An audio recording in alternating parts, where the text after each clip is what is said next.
Magandang buhay! This is Rivigala ng Mommy Kring Kring. Sa working mom talaga mga mare, asahan mo ang napakarami mga gagawin kapag ka umuwi ka.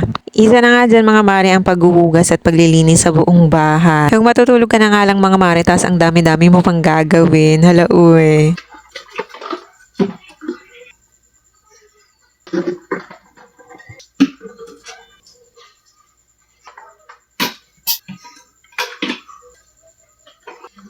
Pagkatapos ko nga dyan mga maring maghugas ay nag-asikaso na rin nga ako dito para linisan nga itong aming dining table at napakarami nga niyang mga kalat. Pati nga dito sa aming lutuan mga mare, naglinis na rin nga ako dahil hindi mo nga lang yan malinisan ng isang araw ay talaga namang napakaraming langga. Mag-order na nga ako mga mare ng binil o vinyl at yan na nga lang ang ilalagay ko dyan. At napurnada nga ang pagpapatiles natin dyan mga mare dahil yung tiles nga namin na natira o yung tiles na dati nga namin ay hindi na daw pwede. Kung bibili nga kasi mga mare ng bago ay talagang hindi yata kakayanin ng budget. Tamang pang binil o vinyl nga lang at pang semento nga ang ating budget dyan. Sa totoo lang namang mare ay okay naman ang vinyl o vinyl. Katulad nga ng nilagay ko doon sa aming kwarto ay talagang napakaganda naman at mukharing tiles. Ang pinaka-importante naman mga mare ay malinis yan at hindi nakakahiya nga kapag ka meron nga tayong bisita. At kahit gawin na nga mga mare ay nagwawalis pa rin nga ako. Hindi ko naman nga yan inilalabas mga mare. Iniipon ko nga lang yan sa isang tabi dahil bawal nga daw magwalis at itapon yan sa labas. Syempre kahit hindi ko makita yung logic doon mga mare, isusundin pa rin nga natin. At eto na nga mga mare, tapos na nga akong maglinis dito sa aming kusina. At pagtapos ko nga dyan mga mare, eto naman nga at nakita ko nga ang aking anak na tulog na. Napasarap pa nga ang pagpapanood niyan mga mare, kaya hinayaan ko na dahil meron pa rin naman nga akong ginagawa. At ayan nga, at napansin ko nga tulog na. Mabuti na nga lang mga mare ay tapos na rin nga ako ng aking gawain.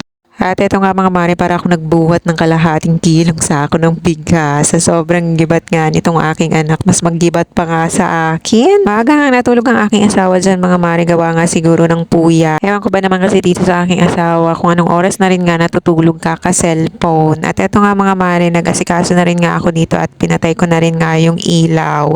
Dahil meron pa nga ako mga maring gagawin. Yung tipong akala mo nga ay matutulog na, hindi pa nga mga mare dahil nga magre-review pa nga ako ng aking ituturo kinabukasan. Hindi ako magaling na teacher mga mare, pero ginagawa ko nga ang best ko para may matutunan naman sa akin ang mga nagiging estudyante ko. At eto nga mga mare, understanding the self nga ang tinuturo ko. Tipong kailangan mong intindihin at pag-aralan yung sarili mo, pero yung sarili mo mga mare, hindi mo talaga maintindihan minsan. O siya, sige na nga mga mare, at napahaba na naman nga ang ating chika. Maraming salamat sa pagsama hanggang dulo. Sa uuliting muli, at kung di ka pa nakapalo kay Bicola ng Mommy, baka naman. O siya, bye!